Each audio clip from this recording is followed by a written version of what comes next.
Hello friends, नमस्कार। मैं ज्ञानचंद आपके अपने यूट्यूब चैनल ज्ञान मैथ्स वॉरियर में स्वागत करता हूं।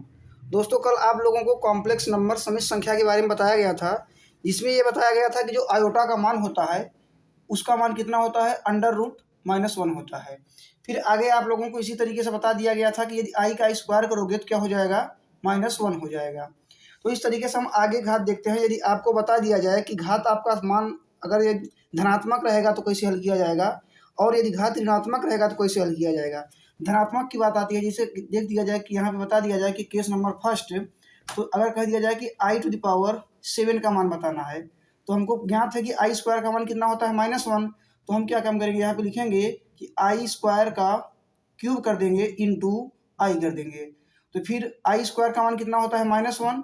तो -1 का जब क्यूब किया जाएगा इंटू आई, तो यहाँ पर हो जाएगा -1 इंटू आई। तो ओवरऑल हमारा आंसर कितना आ जाएगा, -i आ जाएगा। और जो केस सेकंड है वो इस तरीके से है कि यदि आपकी घात जो है तो वो ऋणात्मक रहे। यहाँ पर घात क्या बताया जा रहा है, धनात्मक बताया जा रहा है। आगे यदि आपको घात धनात्मक न देकर ऋणात्मक दे दिया जाए, जैसे कह दिया जाए कि i⁻⁻1 का मान बताइए, तो ध्यान से समझिएगा इसको कैसे ज्ञात किया जाएगा। यहाँ पर होता क्या है, इसको नीचे लाया जाएगा तो 1 ये आई हो जाएगा। फिर हम क्या काम करेंगे, आई का ऊपर नीचे गुणा कर देंगे, तो यहाँ पर हो जाएगा आई का जब आई में गुणा होगा तो क्या हो जाएगा, आई स्क्वायर हो जाएगा। फिर आई स्क्वायर का मान कितना हो जाएगा, -1, अर्थात कि आई की घात -1 का मान कितना आ जाएगा, -i। इसी तरीके से हम देखते हैं कि i⁴ अगर -4 हो जाए तब हम कैसे हल करेंगे, तो यहाँ पर हो जाएगा 1/i⁴ हो जाएगा। इसी को लिख सकते हो 1/i² का होल स्क्वायर। तो यहाँ पर हो जाएगा 1/i² का मान कितना होता है, i² का मान -1 हो जाता है। तो यहाँ पर हो जाएगा -1 का स्क्वायर करोगे तो यहाँ पर आ जाएगा 1, अर्थात कि i⁻⁻1 का जो मान आ जाएगा वो कितना आ जाएगा, 1 आ जाएगा। इसी तरीके से हम आगे आपका क्वेश्चन देखते हैं, जो कि आपको जो है तो अभ्यास में बताया गया है। तो ध्यान से समझिएगा किस तरीके से इसको हल किया जाएगा। तो आपका सवाल दिया गया है यहाँ पर कि i⁻65। तो ध्यान से समझिएगा, आपका क्वेश्चन है कि i⁻65 का जो है तो मान ज्ञात करना है, i⁻65। तो ध्यान से समझिएगा, हम इसे लिखेंगे यहाँ पर आई स्क्वायर करके, यहाँ पे मैं लिख दूंगा कि 32। तो यहाँ पे जाएगा ⁻32 इंटू कितना आ जाएगा, आई आ जाएगा।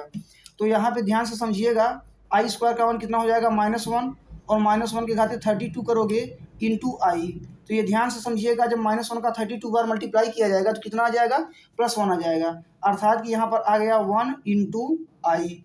तो i⁻65 का मान कितना आ गया, आई आ गया, जो कि मेरा क्या हो जाएगा, राइट आंसर हो जाएगा। तो इसको नोट कर लीजिएगा। फिर आगे हम बताते हैं, इसी तरीके से दूसरा सवाल है i⁻⁻105। तो इसको ध्यान से समझिएगा। आपको मैं फर्स्ट केस बताया था कि यदि आपकी जब घात धनात्मक रहेगी, जो कि आपको पहला सवाल बताया गया, और फिर मैं केस नंबर द्वितीय बताया था, उसमें क्या बताया था कि जब आपकी घात ऋणात्मक रहेगी तो उसको कैसे हल किया जाएगा। तो ध्यान से समझिएगा, ये आपका क्वेश्चन है i⁻⁻105। तो इसको कैसे हल करोगे, तो आपको बताया गया था, इसको नीचे लाओगे तो यहाँ पर हो जाएगा 1/i⁻105, इस तरीके से। फिर इसको भी हल कर सकते हैं, तो यहाँ पर हो जाएगा 1/i², और इसको जो है तो यहाँ पे मल्टीप्लाई के रूप में लिखना पड़ेगा, तो कितना हो जाएगा, 52 इंटू क्या आ जाएगा, आई आ जाएगा। तो फिर ध्यान से समझिएगा आगे क्या होगा, i² का मान कितना होता है, -1, और -1 का 52 बार मल्टीप्लाई किया जाएगा तो कितना आ जाएगा, 1 आ जाएगा, और इंटू आई। तो यहाँ पे कितना आ गया, 1/i, और 1/i का मान अभी आपको बताया गया था कितना होता है, -i। तो इस तरीके से हम लिख सकते हैं कि i⁻105 की वैल्यू कितनी आ जाएगी, -i आ जाएगा। इसी तरीके से हम आगे और क्वेश्चन देखते हैं, इसको नोट कर लीजिएगा आप लोग। ध्यान से समझिएगा, अगला क्वेश्चन आपको दिया गया है कि i-1/i का मान बताना है। तो इसके लिए आप लोगों को दो तरीके से हल किया जा सकता है। जैसे कह दिया जाए कि पहला तरीका जो हो जाएगा वो आपका इस तरीके से हो जाएगा, यहाँ पर i को एलसीएम ले लिया जाए। जब i को एलसीएम ले होगे तो क्या हो जाएगा, i का यहाँ पे i का मल्टीप्लाई किया जाएगा, तो यहाँ पर हो जाएगा आई स्क्वायर माइनस 1, और हम जानते हैं कि आई स्क्वायर का मान कितना होता है -1, तो यहाँ पर हो जाएगा -1 और उसके बाद -1 अपान आई, तो यहाँ पर हो जाएगा -1 -2 अपान आई, और 1 अपान आई का मान कितना होता है -आई, तो क्या हो जाएगा यहाँ पर -2 इंटू -आई, तो ओवरऑल आपका आंसर कितना आ जाएगा 2i आ जाएगा। देखिएगा केस नंबर सेकंड कैसे हल किया जाएगा। इस तरीके से आपका इतने की वैल्यू कितनी आ गई 2i आ गई। आगे ध्यान से समझिएगा, आपको इसी सेम तरीके से हल करना है, तो i माइनस 1 अपान आई, तो ये आपका जो केस नंबर सेकंड है ये बहुत सरल है। बस आपको यहाँ पे ध्यान देना पड़ेगा कि 1 अपान आई का मान कितना हो जाता है -आई हो जाता है।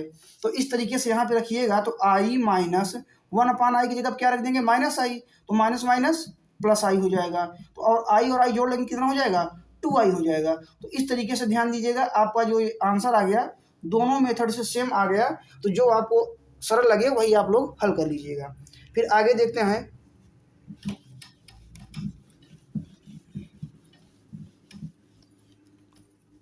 आगे का आप एक क्वेश्चन है दिया गया है कि i to the power n plus I to the power n plus 1, उसके बाद plus I to the power n plus 2 plus I to the power n plus 3, इसका मान पूछा है। तो ध्यान से समझिएगा, इसे हम लिख सकते हैं I to the power n plus I to the power n into I to the power 1 हो जाएगा यहाँ पर। तो ध्यान से समझिएगा इसको कैसे हल किया जाएगा, plus I to the power n into I to the power 2 हो जाएगा, plus I to the power n into I to the power 3 हो जाएगा। तो हम क्या काम करेंगे, इसमें देखेंगे कि I to the power n I to the power n I to the power n I to the power n common दिख रहा है, तो हम कॉमन ले लेंगे। तो यहाँ पर हो जाएगा आई टू द पावर n को जब कॉमन ले लिया जाएगा तो बचेगा कितना, यहाँ पर 1 बचेगा, प्लस यहाँ पर आई की घाते 1 अर्थात कि आई ही बचेगा, प्लस यहाँ पर आई स्क्वायर बचेगा, प्लस यहाँ पे क्या बचेगा आई क्यूब बचेगा। आगे ध्यान से समझिएगा क्या हो जाएगा, तो आई टू द पावर n और ये हो जाएगा 1 प्लस आई, और आई स्क्वायर का मान कितना होता है -1, तो यहाँ पर हो जाएगा -1 प्लस आई क्यूब का मान कितना होता है, आपको बताया गया था कि आई क्यूब को लिख सकते हो आई स्क्वायर इंटू आई, और आई स्क्वायर का मान कितना होता है -1 इंटू आई, तो बराबर कितना आ जाएगा -आई आ जाएगा। तो हम यहाँ पे लिख देंगे आई क्यूब की जगह पे -आई, तो प्लस माइनस क्या हो जाएगा माइनस हो जाएगा, तो -आई आ गया। तो ध्यान से समझिएगा, -आई और प्लस आई और -1 और +1 आपका कैंसिल हो गया, और यहाँ पे बचा कितना I to the power n into ये पूरा कैंसिल हो गया 0, अर्थात जो आपका राइट आंसर आ जाएगा वो 0 आ जाएगा। इस तरीके से आपका राइट आंसर हो जाएगा। तो धन्यवाद दोस्तों, आज के लिए इतना ही, और आप लोगों को जो है तो इसके आगे जो है तो कल कंटिन्यू वीडियो किया जाएगा। यदि आपका इस तरीके से पढ़ना होगा तो तन्मयता के साथ आप सभी लोग पढ़िएगा, और आपको ये वीडियो यदि अच्छा लगे तो इस वीडियो को जो है तो सभी लोग अपने ग्रुप में शेयर करिए, और यदि आपको वीडियो अच्छा लगे तो कमेंट करना ना भूलें, और सब्सक्राइब साथ भी कर लीजिएगा। धन्यवाद।